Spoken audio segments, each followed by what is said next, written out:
The first thing that you want to do in the morning is you want to reach for your phone. I get it.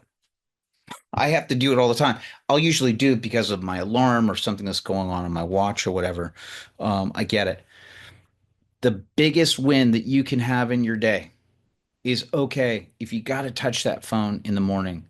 The biggest win that you could have for the first 15, 18, 20 minutes, half hour of your day is after you've gotten that phone, put it away because you got to get to work. Hey, if you're brand new to this channel, my name's Kevin Gregg. Thanks for joining us on here. I help you get your creative work done.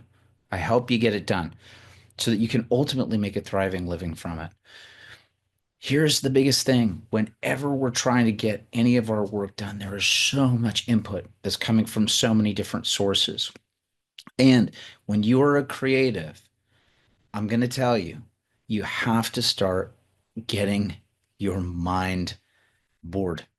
You have to stop with all the inputs that are going on. And I know it's so incredibly challenging, and especially if you're trying to find inspiration, influences, research, anything like that. There's such a bevy of incredible information and so much stuff that's out there. It's so good. But are you getting all of this stuff?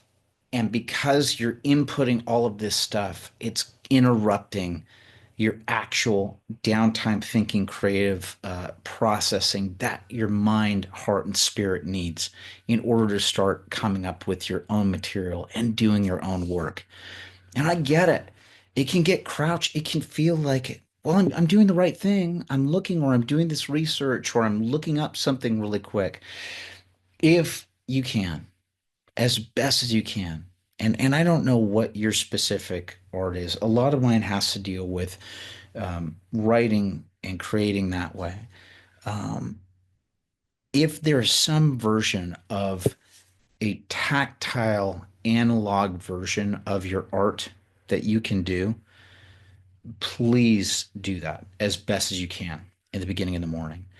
I'm always using notebooks, right? Like notebooks are so huge for me to be able to go to them and to be able to write out some of those ideas. The cell phones, the smartphones, they're amazing, right?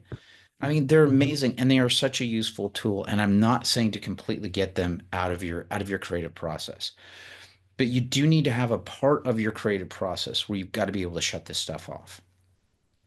And if it's those moments of going, I'm not going to watch a YouTube video today, or I'm not going to listen to a podcast while I'm doing some work, or whatever that is. And if that's why you hear me saying this all the time, if it's about you not having anything in your ears while you're doing the dishes, or you're doing some yard work, or you're vacuuming the house, or making the beds, or folding the clothes, or whatever, I want you to not have that input going in your ears so that your mind all kind of starts to get bored. And when it starts to get bored, or at least it makes that space for those other ideas that may be germinating in order for them to start to unfold and to start making some connections and start coming together. And if that's the case, have your notebook nearby, right? So that you can jot down an idea.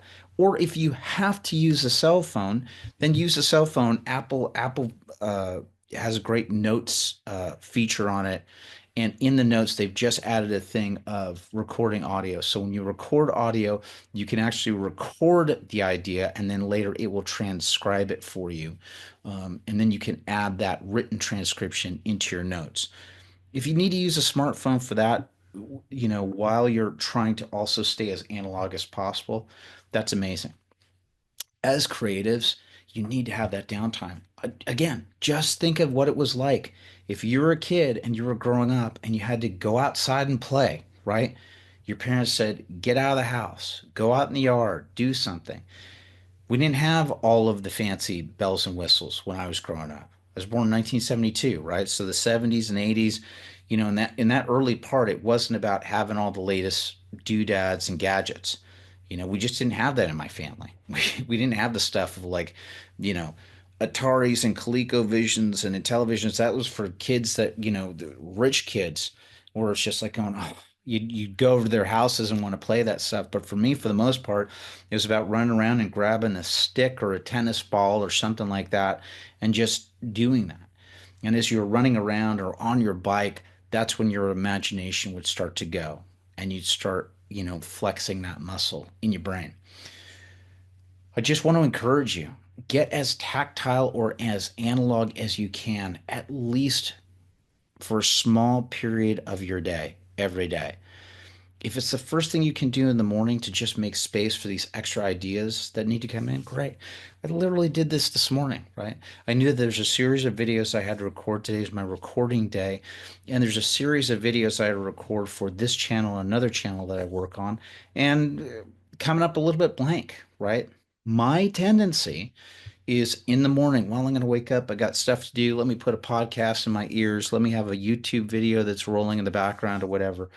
It's very intentional, especially today, the day that I was recording this. Go analog, man. Go analog. Don't put anything in your ears. Get the stuff done. And thank God, man, I had like the ideas and the scripting and the stuff like that just started flowing when I didn't have extra input. I get it, guys. It's super attractive, whether it's Instagram or YouTube or TikTok or whatever it is that you're going on. I understand how attractive it is, and it's just a little hit. You got to be careful, right? Because that stuff can instantly turn into like the equivalent of smoking a pack of cigarettes because it is just lighting up your brain with that dopamine that's going through. And when you're getting that dopamine hit from scrolling through your phone for other things, it's it's taken away, guys. It is taking away from your creative process. It's robbing you. And I would highly suggest as best you can. Am I there yet? I'm not there yet, but I would love it if I was at a point where my work or my creative output outweighed the amount of time that I spent consuming media every day. That'd make me feel pretty darn good, right? It's almost like eating food, right? I'd much rather be like exercise. I'd much rather be extra. And actually, there's a correlation with food and exercise, right? You have to be moving and exercising and all that more than what you're eating and consuming and taking in, because that's how your body works, right? Um, and maybe that's the thing that we have to be cautious of. What is the stuff that I'm inputting? You know, is the stuff that I'm inputting, am I overloading myself on the input from different sources so that I'm so full and overstuffed? I've got no room to create. So anyway, that's just my suggestion today.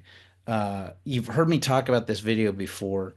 I'm gonna at the end of this link you to, if you look down the description, there's a video that I made a couple of weeks ago about is dopamine destroying your art. Check that video out. It's a great video that talks about we got to be cautious about dopamine as well. And if you found this video helpful, please do me a favor, like, subscribe, share, and I'll just keep bringing you content that helps you get your creative work done. All right. Thanks for joining me, and I will see you in the next video. Bye bye.